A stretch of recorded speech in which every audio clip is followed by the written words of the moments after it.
Amados, esta mañana yo no tengo en sí, vamos a decir, un nombre, un título de lo que yo quiero hablar. Tampoco puedo decirle que tengo una enseñanza que darle, pero sí tengo una inquietud muy fuerte en mi espíritu de algo que yo quiero impartirle a su corazón. Así es que yo oro que el Espíritu Santo de Dios, en su capacidad, ¿verdad?, pueda sacar de dentro de mí lo que Él quiere esparcir sobre cada uno de nosotros y llevar hasta lo profundo de nuestro corazón. Quiero comenzar con algo que lo hemos dicho ya, pero solo como para poner una plataforma y partir de allí. Dos casos importantes en la Biblia, uno en el Antiguo Pacto, uno siempre en el Antiguo Pacto, pero vamos a decirlo, encontramos en la Biblia en el Nuevo Testamento, aunque todavía fue previo a que se sellara el Nuevo Pacto, pero es de dos épocas, de dos etapas, porque es posterior a la época del silencio, entonces es un nuevo tiempo. Y el primer incidente o la primera situación que quiero mencionar es la de Ana, la esposa de Elcana, Ana, la mujer que era estéril, Ana, la mujer que oraba con un corazón que tocaba el corazón de Dios, Ana, la mujer que se sentía desvalida, se sentía rechazada, se sentía en maldición porque no podía darle hijos a su esposo Elcana. Elcana tenía hijos con Penina, su otra esposa, mas no tenía hijos con Ana. Y año con año ellos subían para adorar a Dios en el tiempo de las fiestas y llegaban ahí hasta donde estaba el sacerdote Elí. Y Ana se sentía muy mal porque no tenía un hijo que presentarle a Dios, iba ella sola. Y un día de estos, esta mujer estaba tan desgarrada y tan dolida en su corazón por su esterilidad, que ella se derramó delante de Dios de una manera tal, yo me atrevo a decir que el Espíritu Santo vino sobre ella, porque ella dice que comenzó a orar de una manera tal que parecía que estaba ebria, parecía que estaba borracha, y el mismo sacerdote Elí se asombró de verla así, creyó que estaba ebria y le dijo: mujer, digiere tu vino. Entonces, me imagino que estaba tomada por el Espíritu Santo de Dios y estaba haciendo una petición, un clamor al Señor de lo profundo de su espíritu, y esta ocasión marcó una diferencia. Ana oraba cada tiempo, cada año y cada mes estaba orando para que su vientre fuera fértil, pero en esta ocasión hubo algo muy particular. Y número uno, yo creo que Dios sabía el tiempo que Israel estaba viviendo. Dios sabía la decadencia que vendría por causa no solo de Elí, sino de los hijos de Elí que estaban en pecado. Dice la Escritura que los hijos del sacerdote tenían relaciones sexuales con las mujeres impías en la puerta del templo. Eran una vergüenza para el sacerdote, eran una vergüenza para Israel. Y Dios sabía la decadencia que vendría para Israel espiritualmente hablando, y Dios siempre tiene preparada una respuesta antes de que venga un tiempo como ese. Así es que en esta ocasión Dios escuchó el clamor de Ana, pero por otro lado siento yo que en esta ocasión Ana hizo una oración que no era una oración egocéntrica. No estaba pidiendo en esta ocasión un hijo suyo para hacer su orgullo. No estaba pidiendo un hijo para decir: se parece a mí, tiene los ojos como los míos, mírenle los deditos, se parece a los míos. Eso es lo que normalmente hacemos cuando tenemos un bebé. Lo primero que hacemos es verle a quién se parece, al papá o a la mamá, cómo tiene los ojitos, cómo tiene el pelito. En esta ocasión yo siento que Ana se había despojado ya de su corazón egocéntrico y estaba clamando a Dios un hijo que ella pudiera entregarle al Señor. De hecho, ella cumplió lo que ella dijo, lo que pidió. Y entonces en su clamor, ella lo que anhelaba era tener algo que ofrecerle a Jehová. Y si nosotros vemos en Primera de Samuel, solo voy a leer para usted, no tiene que buscarlo si no quiere. Solo quiero que vea Primera de Samuel 17, desde el 16 le dice Ana a Elí: no tengas a tu sierva por una mujer impía, porque por la magnitud de mis congojas y de mi aflicción he hablado hasta ahora. Yo quiero que usted tome en cuenta que esta mujer vino delante de Dios con congoja y en aflicción. Quiero que tome en cuenta el dolor desgarrador con el cual Ana estaba clamando a Dios. Eso es un punto importante en lo que hoy vamos a hablar, así es que no lo olvide. Verso 17, Elí respondió y dijo: ve en paz, y el Dios de Israel te otorgue la petición que le has hecho. Quiero que aquí también usted tome en consideración algo. En esta ocasión Ana tuvo la bendición del sacerdote. Tómelo en cuenta. Fíjese que la envió en paz, y ya dijimos que paz en hebreo, shalom, es como que se haga la armonía plena en tu vida, que todo tu ser sea integrado, que tu espíritu, tu alma y tu cuerpo gocen de la presencia del Dios Todopoderoso. En otras palabras, le dijo: el shalom sea sobre ti, ve en paz. O sea, el sacerdote declaró, el sacerdote rogó también a Dios por ella. Dice: y el Dios de Israel te otorgue la petición que le has hecho. O sea que en esta ocasión el sacerdote intervino delante de Dios para que Dios también le concediera la petición a Ana. Esto es muy importante en lo que vamos a hablar. Luego verso 18, y ella dijo: halle tu sierva gracia delante de tus ojos. Y se fue la mujer por su camino y comió, y no estuvo más triste. Cuando nosotros venimos delante de la presencia de Dios para clamar por algo que es de vida o muerte, por algo que es esencial, venimos en lloro, en clamor, venimos en congoja, en llanto, pero tan pronto tenemos la convicción de que Dios ha respondido, ya no hay tristeza, ya estamos contentos aunque no hayamos visto con nuestro ojo natural la respuesta, pero hay una seguridad de paz, hay una seguridad, hay una certeza de que el Dios de los cielos escuchó y que Él ya respondió, y podemos irnos. Y dice: y comió. Eso quiere decir que había estado en ayuno hasta ese momento, o sea que hasta que ella percibió que había sido respondido de parte de Dios, ella entonces comió y se fue la tristeza, ya no estuvo más triste. Y usted sabe el resto de la historia, ¿verdad? Una historia muy verdadera. Y es que dice que Elcana pues se acercó a su mujer y ella quedó embarazada, y después nació el que usted conocerá como el profeta Samuel, uno de los profetas más grandes de todo Israel, un profeta que tuvo el privilegio de ungir reyes y de ungir profetas. Samuel ungió a Saúl y ungió también a David. Samuel fue uno de los profetas más certeros de Israel. Dice la escritura que ninguna de sus palabras cayó por tierra. De nadie más se dice eso más que de Samuel. Y entonces yo quiero que ahora sí me acompañe en Primera de Samuel capítulo 3. Dije que Ana, ¿verdad?, dio a luz a este varón que se llamó Samuel.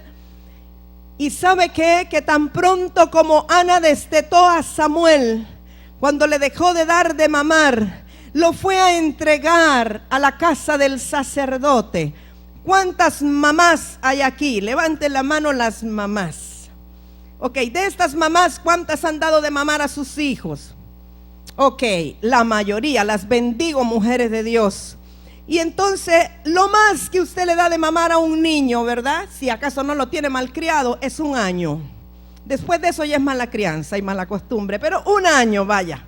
Los primeros 3 meses el niño recibe todos los anticuerpos de su madre, lo necesita para las defensas. Los siguientes 3 meses, o sea, hasta los 6, todavía está recibiendo nutrientes. Después de eso ya solo toma agua, pero vaya, digámosle que por el disque calorcito materno, 1 año, bueno, pero ya después de eso la verdad que ya no hay mucho que el bebé pueda sustraer.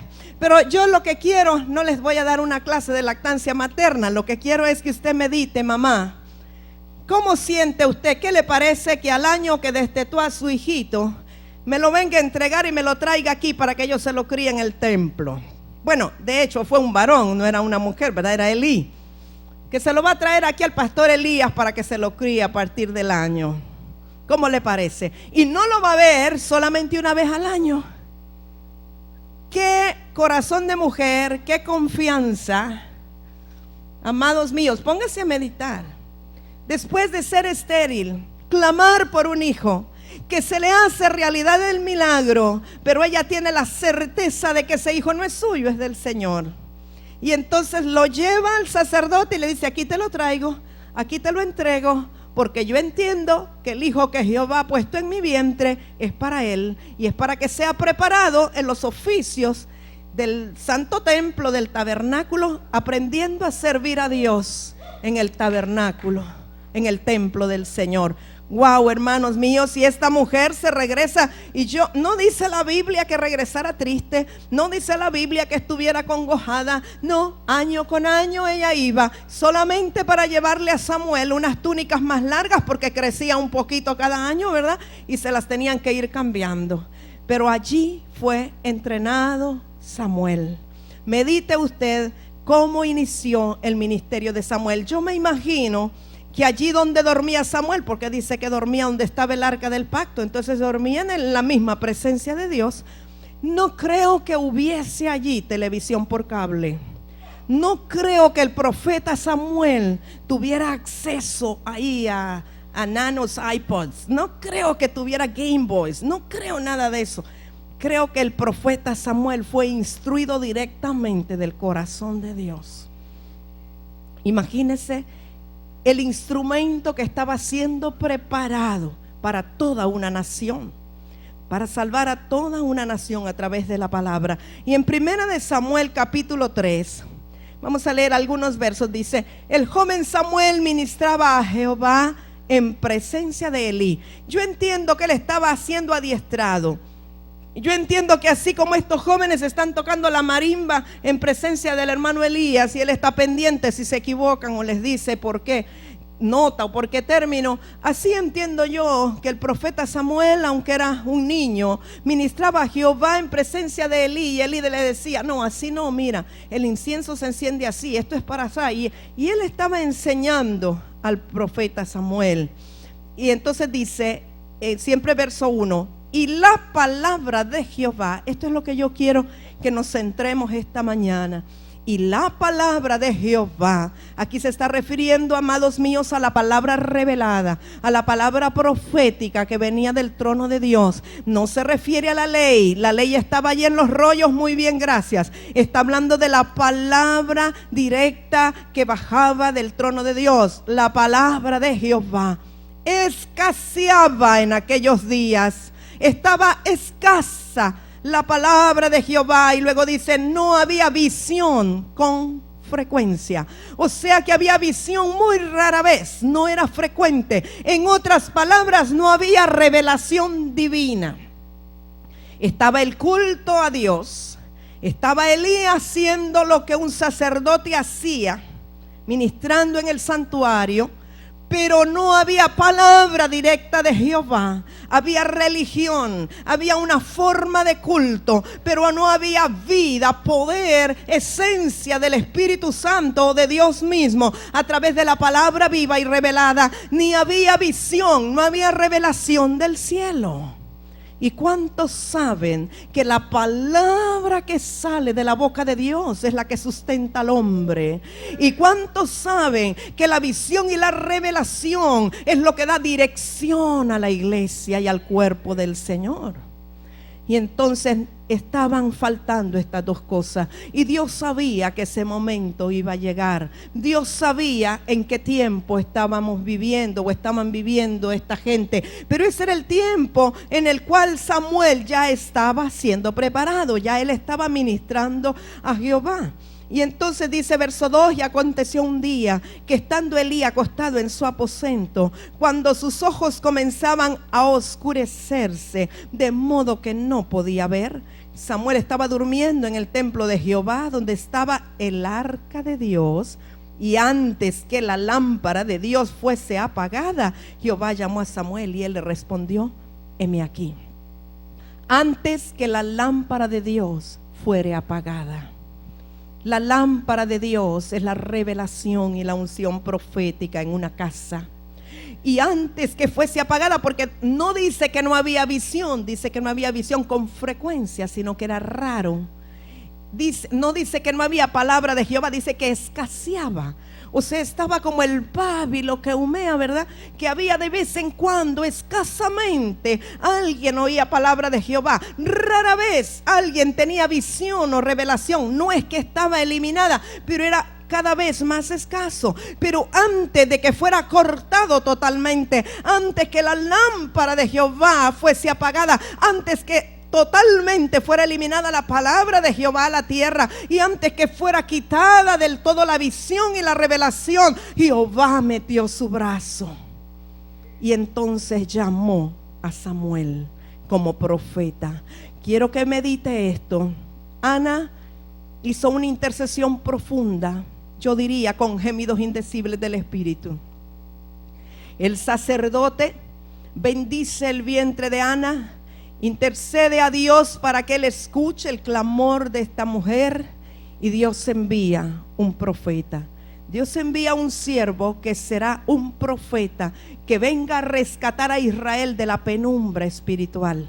Si Dios no se hubiese preparado, este profeta no sé qué hubiese sido en este tiempo de Israel, sin palabra de Jehová y sin revelación alguna, en un tiempo donde el Espíritu Santo no habitaba en el corazón del hombre, porque el hombre estaba reñido con Dios y no había venido Jesucristo para la reconciliación.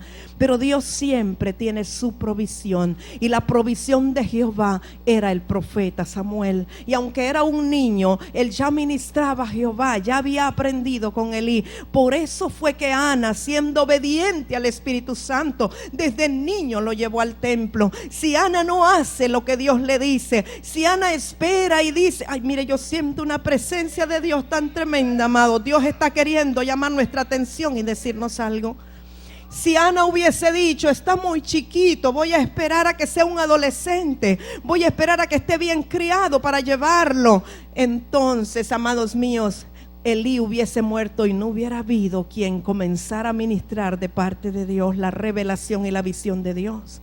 Pero Ana obedeció y desde niño llevó a Samuel al templo para que cuando Elí faltara, Samuel tomara su lugar.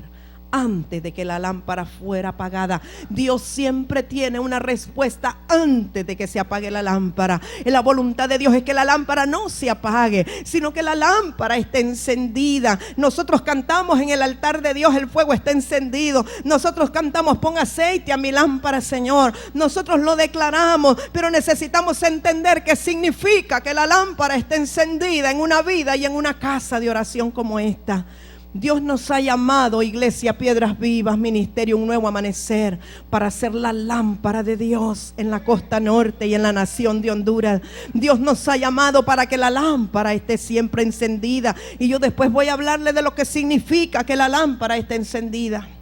Y entonces Dios llama al profeta Samuel. Ya sabemos que él estaba durmiendo y él escucha 3 veces que le llaman, y él cree que es Elí que le está llamando, pero luego se da cuenta que es la voz de Jehová.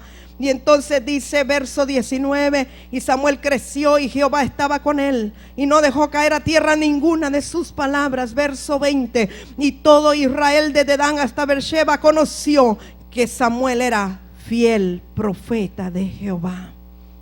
Ahora yo quiero que vayamos al final del Antiguo Pacto. El último libro que usted tiene en su Biblia en el Antiguo Testamento es Malaquías. El profeta Malaquías fue el último que profetizó en el Antiguo Testamento. Y pasaron 450 años de silencio. Eso quiere decir que allí sí se apagó la lámpara. Eso quiere decir que después de Malaquías no hubo quien tuviera visión ni revelación. No hubo quien recibiera palabra directa de Jehová. Por eso hubo silencio por 450 años. Usted se imagina lo que significa eso, como 5 generaciones de personas. Y si lo cuenta por 40 años, las generaciones son 11 generaciones en las cuales no hubo palabra de Jehová. Y por eso cuando está el sacerdote, porque el sacerdocio continuó y había órdenes sacerdotales que ejercían sus obligaciones en el altar, vamos a decir, El sacerdote continuaba, pero el sacerdote no tenía revelación de Dios, porque el sacerdote, como lo vemos en el Antiguo Testamento, es para implorar a Dios y para presentar al pueblo delante de Dios. Pero el sacerdote normalmente no tenía visión ni revelación de Dios, ni oía palabra de Jehová. Y cuando el sacerdote Zacarías está allí haciendo su turno, su guardia en el templo, está ministrando a Dios, quiero que sepa y que lo tome esto muy en cuenta. ¿Sabe dónde estaba el sacerdote Zacarías cuando Dios le envió un mensajero? Estaba a la par del altar del incienso, y luego vamos a hablar qué importancia tiene. Estaba a la par del altar del incienso, y Zacarías estaba allí derramando delante de Dios como estuvo Ana. Yo me imagino que Zacarías, siendo un hombre de Dios y siendo un sacerdote de Dios, él sabía la necesidad espiritual que había en Israel. Él entendía que no había visión. Él entendía que no había revelación. Él sabía que no había palabra de Jehová. Y debe de ser terrible, amados míos, estar haciendo la obligación del templo sin revelación de Dios y sin palabra de Jehová. Pero ¿sabe qué? Hay muchos así en este tiempo. Hay muchos líderes de Dios ministrando en el altar sin palabra de Jehová y sin visión de Dios. Y entonces solo están religiosamente haciendo un culto, una rutina, pero sin dirección y sin visión. Y no hay vida, porque la lámpara se apaga. Pero Zacarías, su corazón era un corazón recto, y él estaba ahí a la par del altar del incienso. Y como no había profeta en ese tiempo, Dios tuvo que enviar un ángel. A falta de profetas, Dios enviará ángeles. Y envió un mensajero. Envió, creo que fue a Gabriel, ¿verdad? Que envió. Y le habló y le dijo que su mujer, que era estéril, su mujer Elizabeth, para tal tiempo iba a estar embarazada, iba a dar a luz un hijo. Y le dijo que sería un profeta que iba a preparar el camino para la venida del Señor. Ahora, yo quiero que usted vea la similitud entre una situación y otra. Juan el Bautista vino para preparar el camino del Señor. Juan el Bautista era el elemento necesario para salvar a Israel, para preparar un camino y presentarle al Señor Jesús un pueblo dispuesto para la obra que Él vendría a hacer. Y entonces ya sabemos que aún el ángel le dijo el nombre que tendría, y Zacarías, medio incrédulo, no pudo creer ni siquiera el nombre, quedó mudo. No sé cómo le hizo para ir y explicarle a Elizabeth lo que había pasado, pero mudo tuvo relaciones con su esposa y ella quedó embarazada de su hijo Juan. Sin hablarle, yo no sé cómo, pero el hombre tiene que haber quedado espantado después de esa visión de un ángel que se le para a la par allí junto al altar del incienso. Y entonces el sacerdote Elí fue instrumento para el advenimiento de Samuel. El sacerdote Zacarías fue instrumento para el advenimiento de Juan. Fíjese que en el caso de Samuel, él comenzó a funcionar antes de que la lámpara se apagara. Pero en el caso de Juan, él comenzó a operar después de casi 500 años que la lámpara estuvo apagada, en lo que muchos llaman la época del silencio. Juan el Bautista vino para hacer la voluntad del Padre. Juan el Bautista vino para prepararle el camino al Señor. Juan el Bautista no vino para tener él su propia congregación. Él tuvo discípulos que sirvieron igual que él para preparar el camino, que ayunaban con él, que estudiaban la escritura. Pero realmente Juan solo tuvo revelación de aquello que él tendría que decir y que tendría que hacer y preparar. Pero Jesús traía una revelación mayor. Jesús vino siendo como el David del antiguo pacto.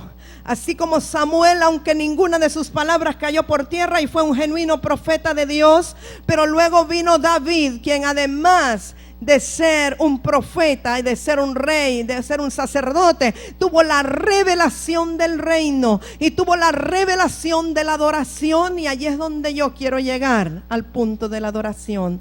Samuel preparó el camino para David. Juan preparó el camino para el Señor Jesucristo. David tuvo una revelación de la verdadera adoración.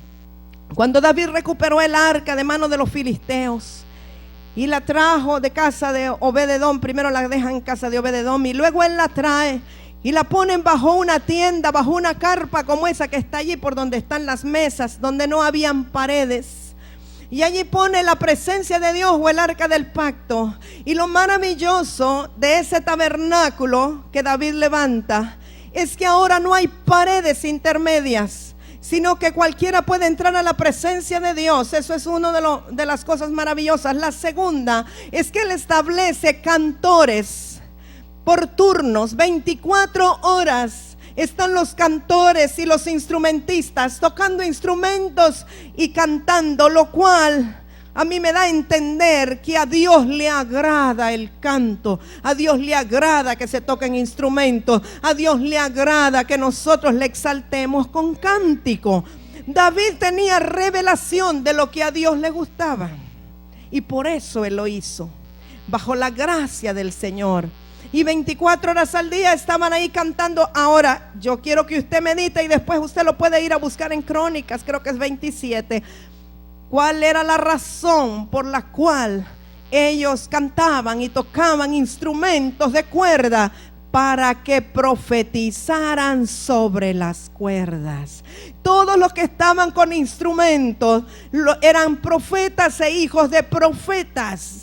El propósito de esa manera de adoración, el propósito de esa forma de culto era profetizar, era declarar la palabra sobre la base de instrumentos de cuerdas, pues llámese laúd, arpa, como quiera, pero dice particularmente que la razón era para profetizar, para declarar la palabra, para proclamar el bien sobre Israel y sobre las tribus de Israel y sobre los pobladores. Usted se imagina qué cosa más poderosa, 24 horas al día profetizando, amados míos, qué cosa más tremenda. Tiene que haber estado ahí la presencia y la gloria de Dios en ese lugar. Por turnos, unos salían y otros entraban, unos salían y otros entraban, pero día y noche estaba cubierto allí la profecía, el cántico, la exclamación gloriosa a nuestro Dios.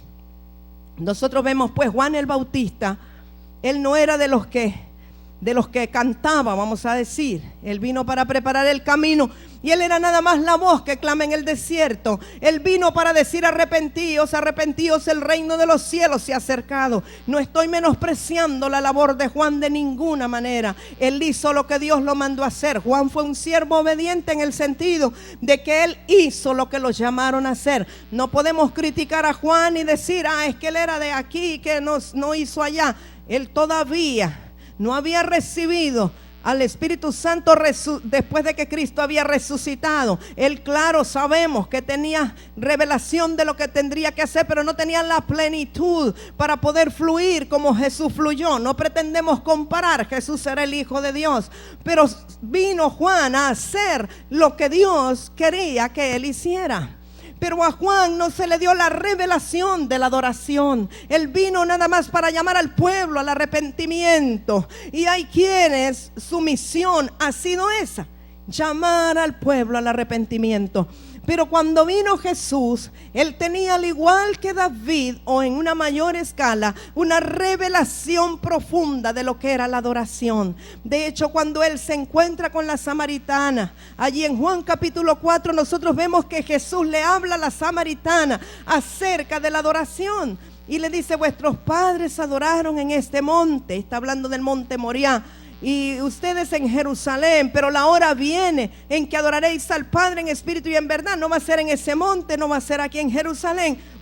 Y prácticamente le está diciendo: va a ser una adoración en un templo no hecho de manos humanas, sino el templo que el Espíritu Santo va a levantar, que es nuestros propios cuerpos o el cuerpo de Cristo. Jesús sí tenía la revelación de la adoración continua. Ahora, David estaba viendo una faceta de la adoración en el sentido del canto, en el sentido de lo profético, en el sentido de la declaración de la palabra, y eso es excelente. David tuvo visión inclusive de que un día todos los gentiles serían injertados juntamente con los judíos que creyeron para que todo Israel fuera salvo. Y de hecho el complemento o el levantar el tabernáculo de David, que quedó inconcluso o caído, tiene que ver con el hecho de todos, gentiles y judíos, creyendo en el Señor Jesucristo, que se levanten como un solo hombre, adorando y obedeciendo al Dios Todopoderoso.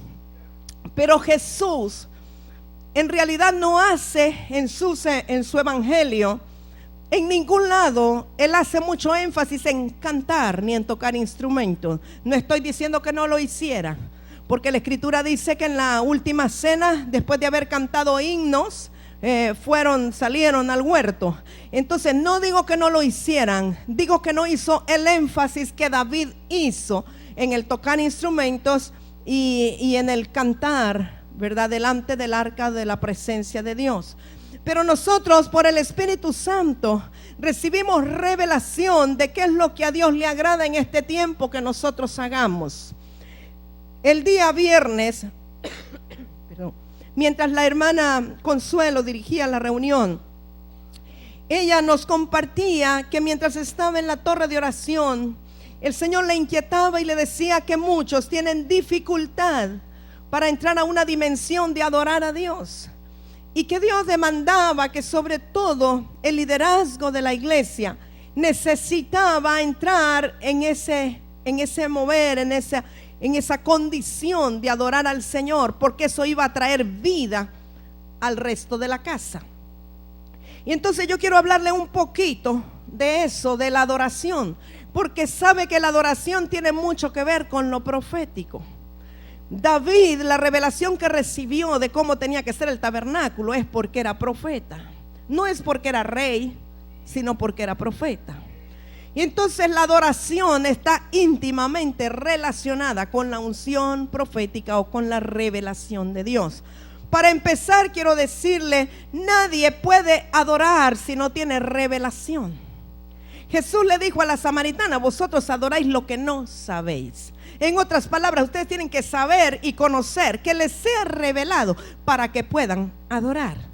Por eso cuando a veces hacemos un tipo de reunión con el propósito de evangelizar o de llegar a la necesidad de la gente que viene sin conocimiento del Señor, no podemos decirle: levante sus manos, adore a Dios, y van a decir: ¿y esto qué es?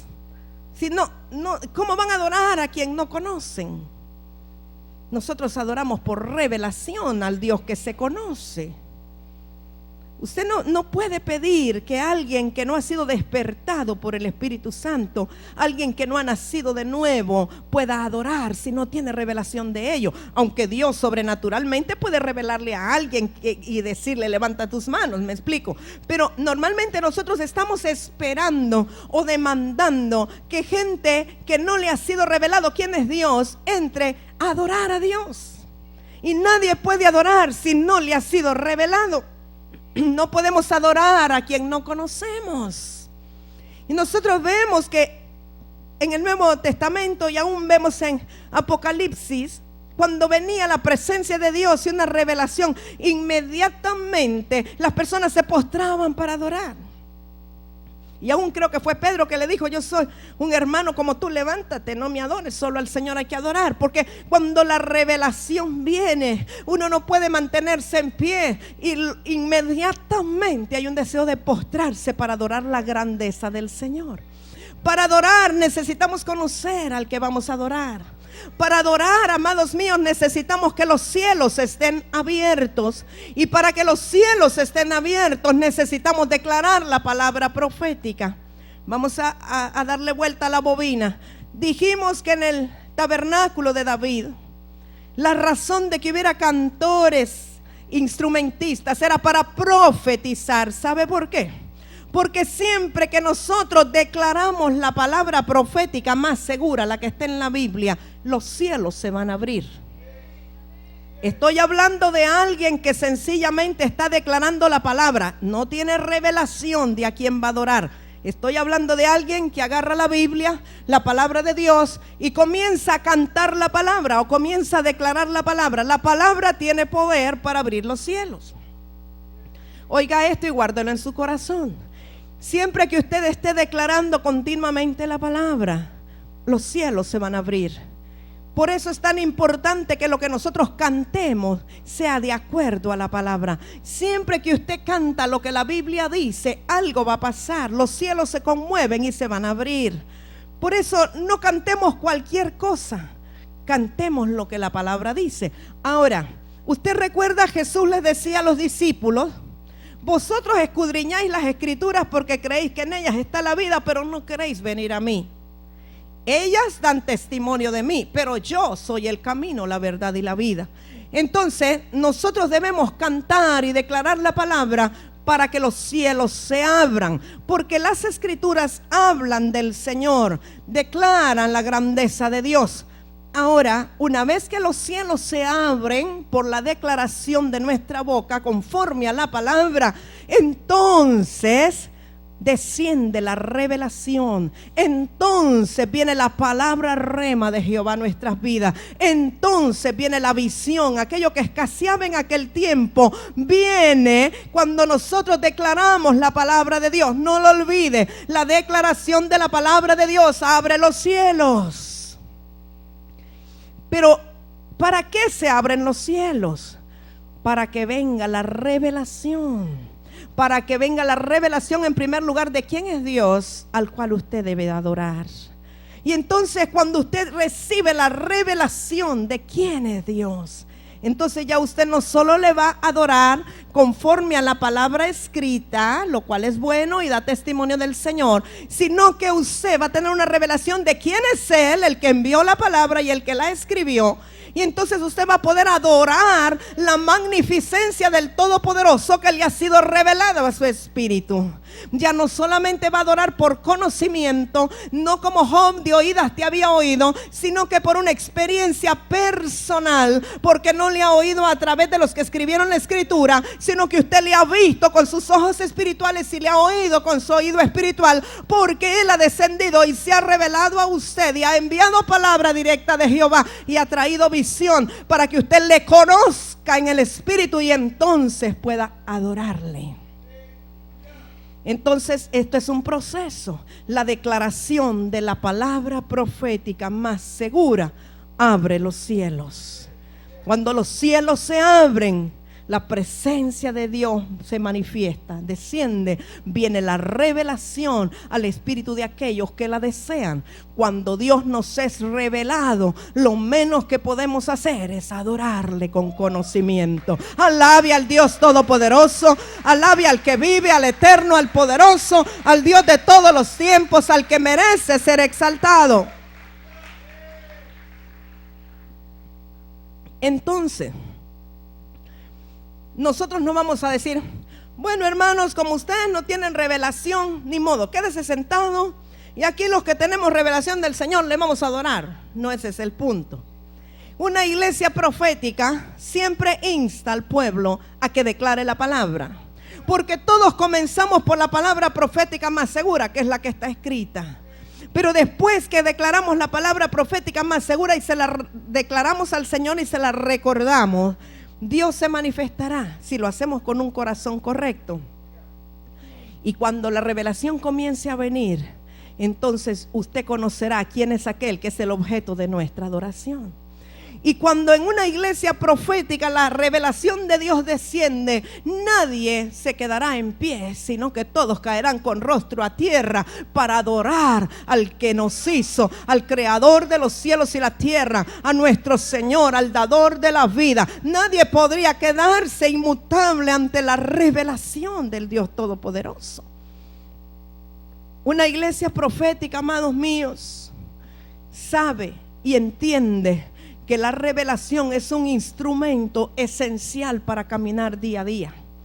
Una iglesia profética no camina por programas ni por esquemas. Una iglesia profética camina por la vida del Espíritu y sabe dónde el Espíritu de Dios le está guiando.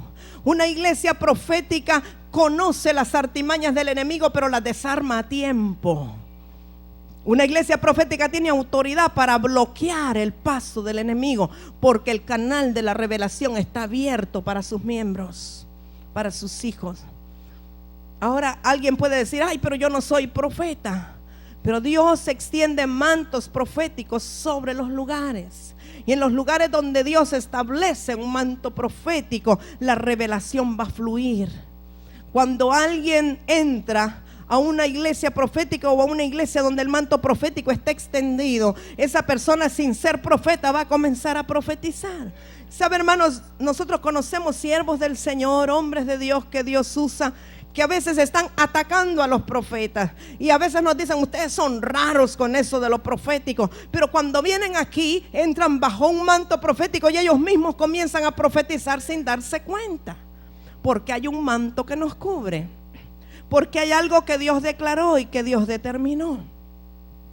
Ahora a nosotros nos corresponde mantener ese manto. A nosotros nos corresponde fluir bajo esa unción. A nosotros nos corresponde que lo que Dios está diciendo en el cielo lo podamos captar y lo podamos traer del cielo a la tierra. Nosotros hablamos muchas veces de establecer el reino, y todo el mundo hoy día eso es vamos a decir, algo muy trillado. Todo el mundo le dice, y la visión de todos los ministerios cristianos es establecer el reino de Dios en la tierra. Pero ¿qué querrá decir eso en esencia, establecer el reino de Dios en la tierra? Establecer el reino de Dios en la tierra, amados míos, es que todo lo natural se sujete a lo espiritual, que los cielos gobiernen la tierra. Pero la palabra nos dice que busquemos el reino de Dios y su justicia, y que todo lo demás será añadido. ¿Qué significa buscar el reino de Dios? Muchas veces a nosotros nos enseñan que hagamos pactos con Dios, y pacte por una casa, pacte por un carro, pacte por, qué sé yo, por un viaje.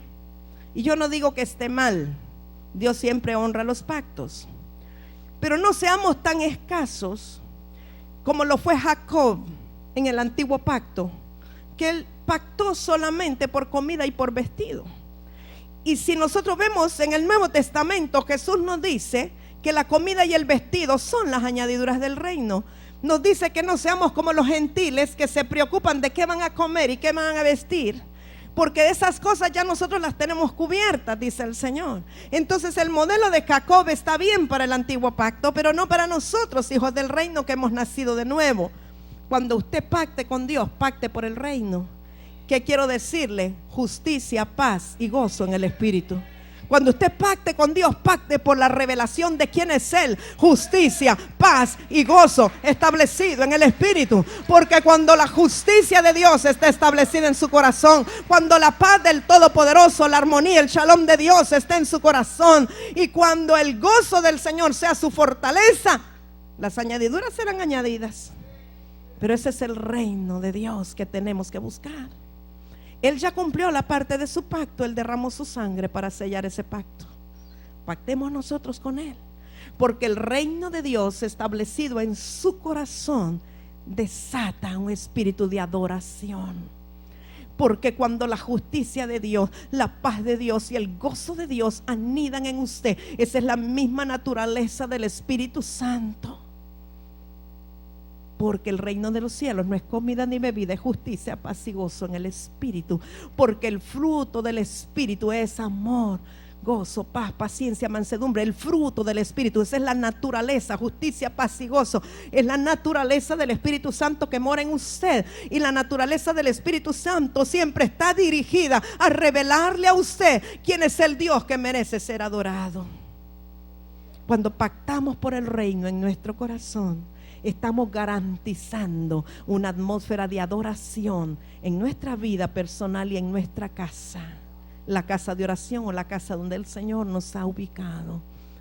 Dios sigue buscando adoradores en espíritu y en verdad. Dios sigue buscando personas, amados míos, que quieran levantar la grandeza del Señor.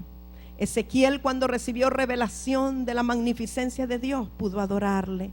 Isaías, cuando le fueron abiertos los ojos y tuvo revelación, dijo: Él es alto y sublime, sus faldas llenan el templo y sus ángeles gritan santo, porque Él vio la magnificencia y la santidad del Dios Todopoderoso. ¿Sabes qué, amado mío? Cuando te es revelado quién es Dios, los vocablos del diccionario son insuficientes para declarar su magnificencia. Por eso nos ayudamos con los instrumentos, a ver si los instrumentos, si la música, si los colores, si lo que está en los aires, más la voz y todo junto, pudiesen en alguna manera expresar un poquito de la majestuosidad del Dios que creó los cielos y la tierra.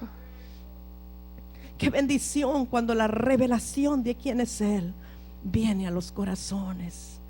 Pero no vamos a empezar allá en la revelación. Tenemos que empezar aquí declarando la palabra de Dios, para que entonces venga la revelación. Cada vez que tú declaras la palabra profética, cada vez que tú proclamas la palabra profética, ella produce un cambio en ti. La palabra se revierte a ti, porque la palabra nunca regresa vacía. Toda palabra que tú declaras, amado mío, producirá una obra especial en tu vida. Te irá cambiando, te irá transformando, y entonces vendrá la revelación de quién es Él. Y cuando tú le adores, tú te convertirás en la naturaleza de aquel al cual adoran, y la justicia, la paz y el gozo serán establecidas en tu espíritu. Dios no quiere que la lámpara se apague en ninguna congregación. Dios no quiere que la revelación se termine en ninguna congregación. Dios no quiere que la palabra revelada escasee en ninguna congregación, porque eso es la vida, eso es lo que nos mantiene, eso es el vigor a nuestros huesos. Eso es lo que hace un depósito dentro de ti, para darte fuerza en medio de la adversidad, para darte fortaleza aun cuando los años van pasando, para darte visión de reino, aun cuando lo que veas a tu alrededor no se parece a lo que te fue revelado. Pero ¿sabes qué? Cuando algo te ha sido revelado, eso es tan fuerte que está por encima de lo que tu ojo natural ve. Porque tú puedes creerle a lo invisible, tú puedes creerle a lo que vino del corazón de Dios mucho más que a lo que tu ojo ve. Porque somos de la naturaleza espiritual, ya caminamos en otra dimensión. Hermanos míos, la adoración tiene 3 elementos. Cuando aquellos magos de Oriente fueron a conocer al Señor Jesús, que estaba allí en un pesebre, en una casa, había 3 elementos que ellos llevaron: oro, incienso y mirra. Todos lo sabemos, ¿verdad? El oro tiene que ver con la naturaleza divina. Para adorar a Dios, fíjese que aquellos magos de Oriente recibieron revelación de que iban a adorar a un rey, y por eso llevaron oro, incienso y mirra, porque eran los elementos que le presentaban a un rey. Adoración tiene que ver con reconocer el reinado de Él, que Él es rey y nosotros sus súbditos. Y entonces oro representa la naturaleza divina, que es lo mismo que el reino de los cielos establecido en el corazón. El oro es justicia, paz y gozo en el espíritu, es la naturaleza de Dios. El incienso es el aroma que sube en nuestra oración. Dijimos, recuerde dónde estaba Zacarías cuando le fue presentado el ángel, junto al altar del incienso. Hay 2 tipos de altar en el tabernáculo: el altar del holocausto y el altar del incienso. Y sabe que el incienso es la resina de un árbol, y es un sólido, como en forma de lágrimas, es blanco. De hecho, hay un incienso que no es el puro, que no es el verdadero, que se recoge en primavera y es rojizo todavía.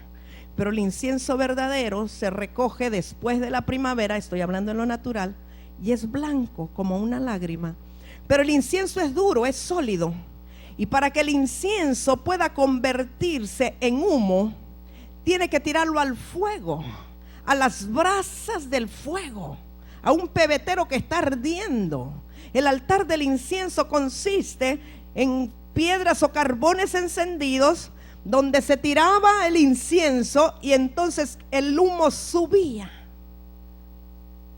Ese incienso que son las oraciones de los santos, amados míos. Óyeme lo que te voy a decir, porque esto lo recibí para mí y quiero que sea para ti.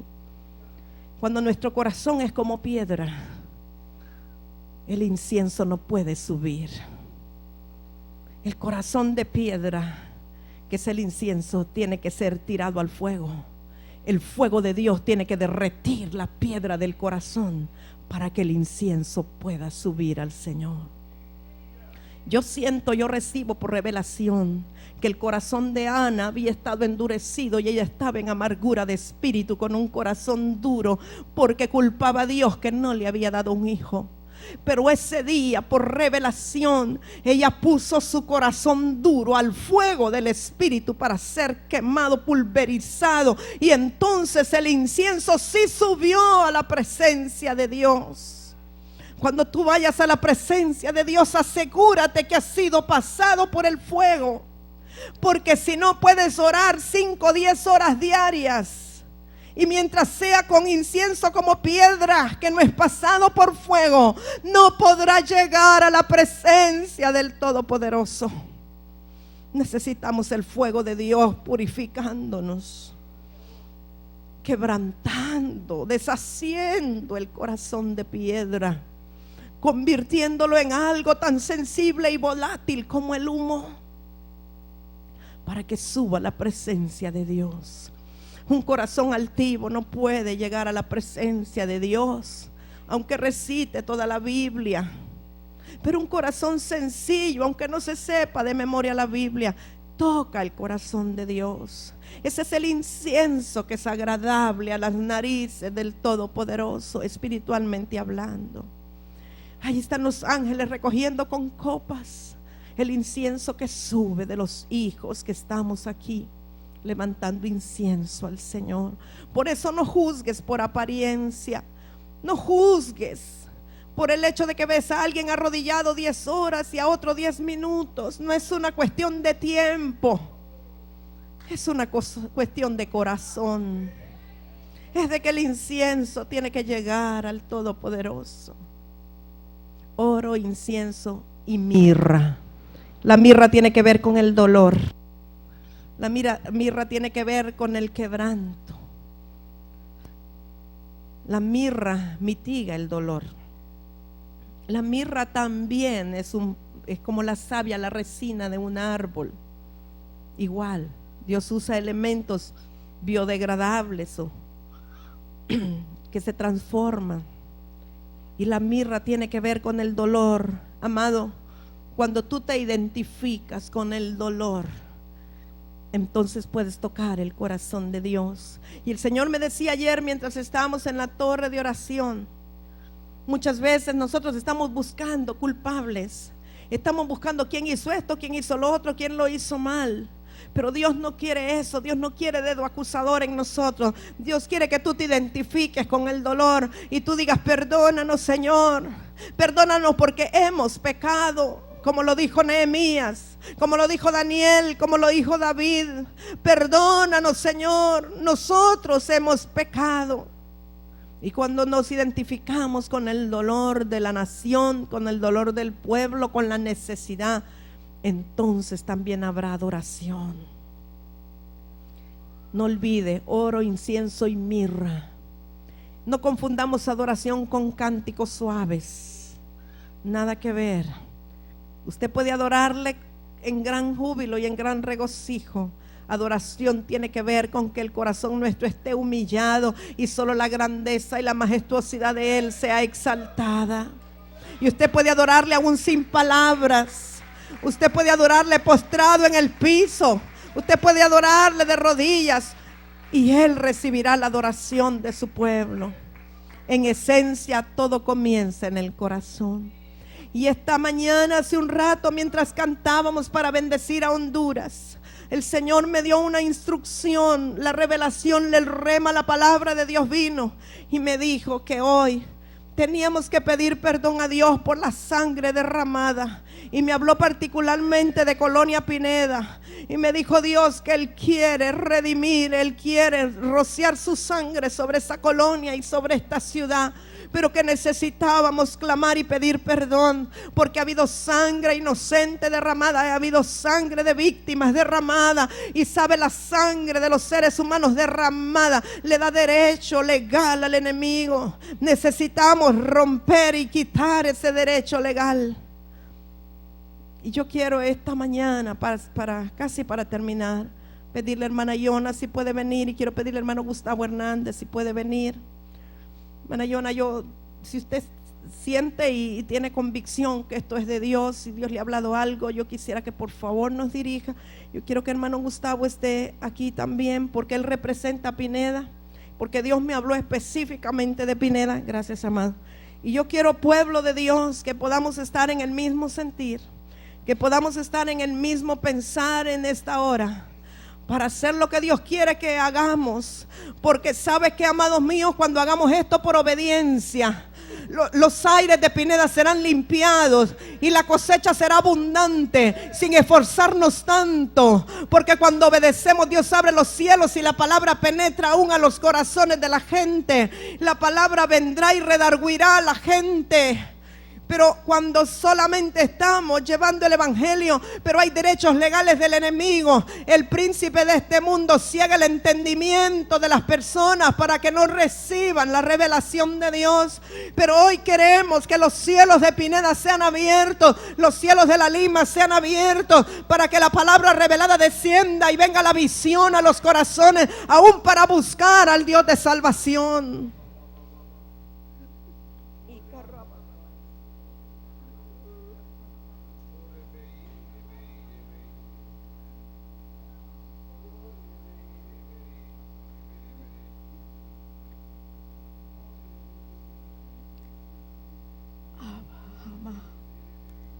Abba, ira baba, ama, Abba, y alabanda, Abba, Abba, Ishna, Ishna, Ishna. Oh Padre, quien do toshna yaraba andara. Ikireto to hikiama hayahama iriaramara to raba ba ba ba ba ba ba ba ba ba ba ba ba arama ba ba ba ba ba ba ba ba ba ba ba ba ba ba ba ba ba ba ba. Pedimos perdón, Padre, por la sangre derramada en la ciudad de La Lima, por la sangre derramada en la nación, por la sangre derramada, Dios, en Pineda. Pedimos perdón por la sangre derramada en los campos. Pedimos perdón y calla, amara, amara, amara, amara, amara, amara, amara, amara, amara, amara. Padre, por esa espada que ha sido clavada en la tierra de Pineda, Jaramaito, Mamaito, desde tiempos ancestrales pedimos perdón, Mayanda, por esa espada.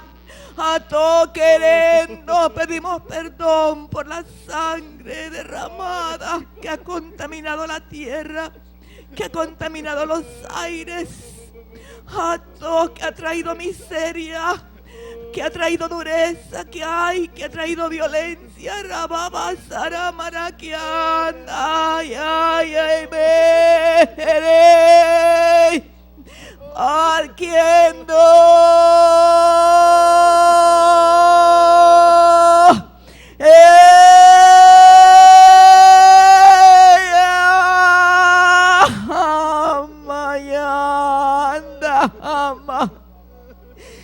Ay, Soreme, se ha levantado el luto, se ha levantado el luto y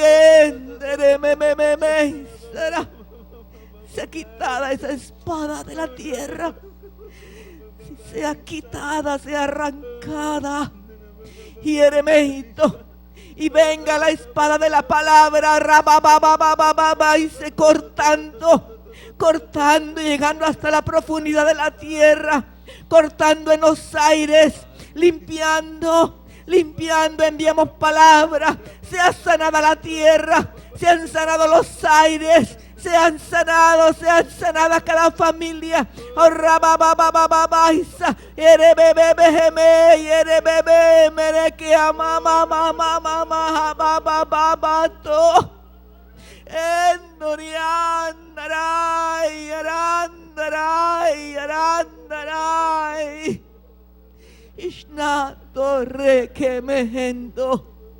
El manto de muerte y de luto se ha rasgado. Quiere que hambre roto. Oh Padre, hemos pecado contra el cielo y contra ti. Hemos pecado. La Lima ha pecado. Pineda ha pecado. Hemos pecado contra el cielo y contra ti. Padre, perdónanos. Perdónanos, Padre. Perdona y limpia la tierra. Se han abierto los cielos sobre la Lima.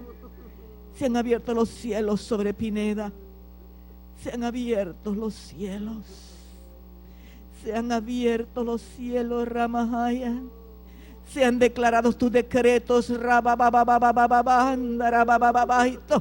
han declarado los decretos del Dios Altísimo. Se han declarado los decretos que salen de tu boca, lo que has dicho desde siempre, Rabrasándara y Carrababaisa. Venga tiempo de restitución, venga tiempo de restauración. Ay, Andore Alabasanda, decretamos vida, decretamos la palabra que sale de la boca de Dios. Decretamos la palabra como un río. Decretamos la palabra que arrebe y como punta de lanza que abre paso. Arrebe y se han rasgado los cielos. Iría mama y envía que haya la palabra que restaura, que sana, que consuela. Preto. Ishne que torre. Enseña a Pineda a cantar. Pon cántico en el pueblo de Pineda, donde había luto, jamaito. Venga tiempo de gozo, venga danza en las calles, venga en los hogares, alabanza al Santo, Santo. Se abran las ventanas de las casas, se abran las puertas de las casas para dar cabida al Espíritu de Dios, a la obra del Espíritu. Sobre las calles donde el enemigo había decretado luto, nosotros decretamos fiesta, nosotros decretamos salvación.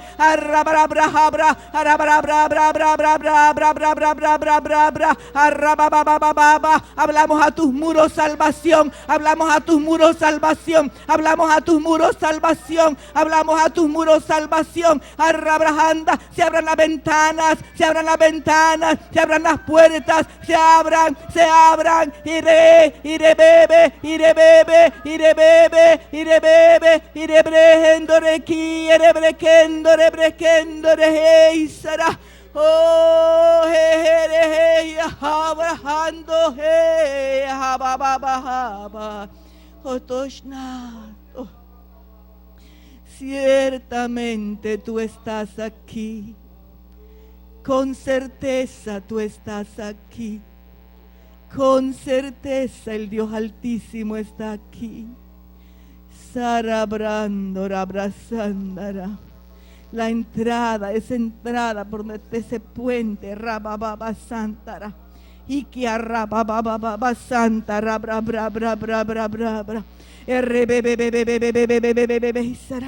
A los lados, ramamama, se abra paso, sea resguardado,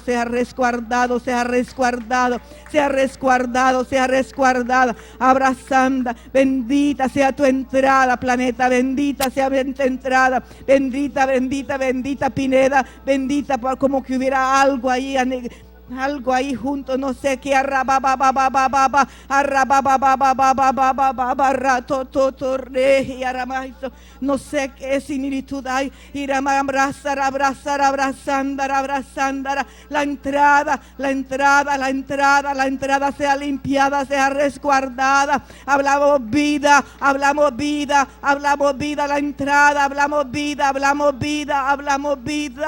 Ando y arabaja y ajase y aramay, no sé qué hay ahí.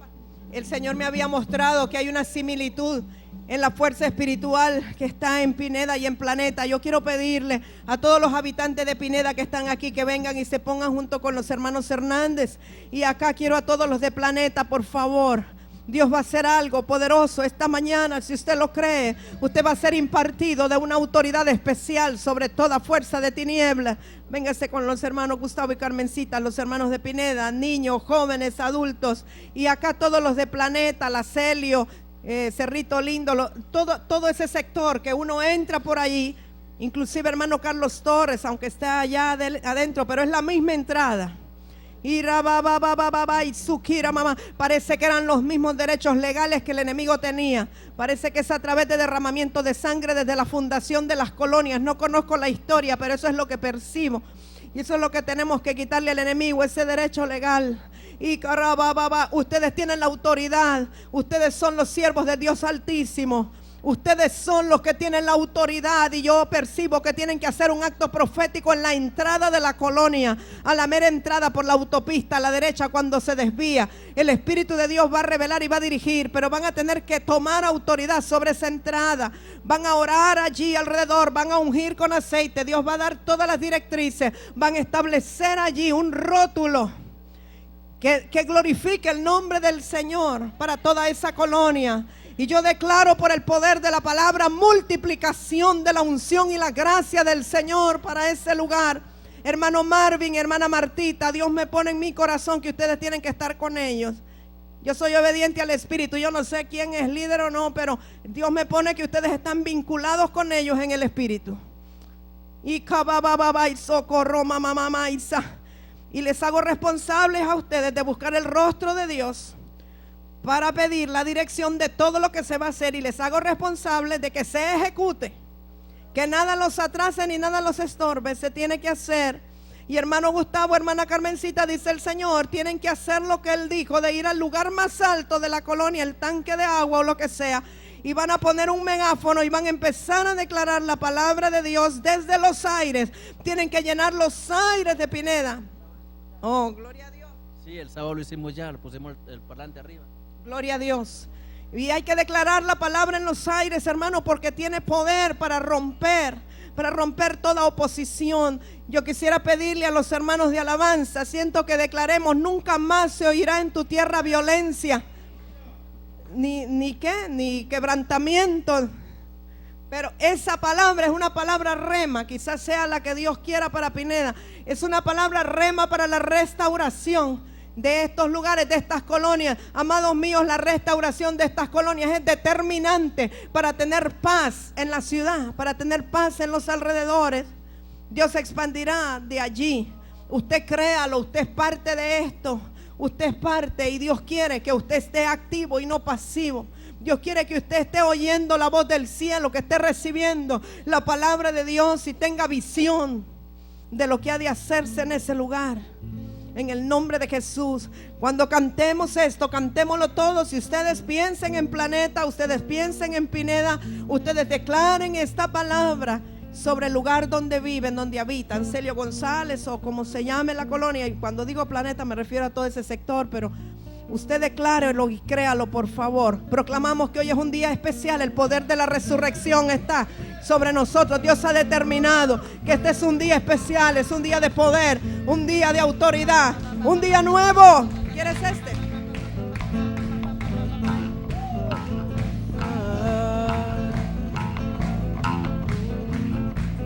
Nunca más oirán en tu tierra violencia,